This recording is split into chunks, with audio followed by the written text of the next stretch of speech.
আমাদের সব কলিগ। কিন্তু দুঃখের বিষয় রতন ভাই তো আছেন, যার শ্বশুর বাড়ি যাইতেছি সেই ভয়ে আর কথা কয় না, চুপচাপ, তার অনুভূতি নাই। কেন যে অনুভূতি হচ্ছে না বুঝতে পারতেছি না।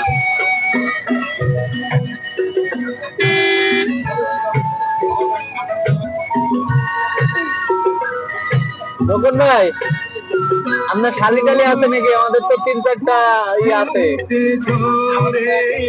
মুরব্বিও আছে সাথে, আমাদের মুরব্বিও আছে, সমস্যা নাই। খালি কাজী নিয়ে কলমা পড়ায়।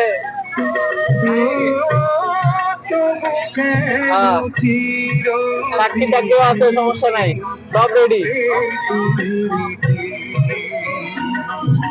শত ব্যথা সয়ে শুয়ে শিখা হয়ে জেগে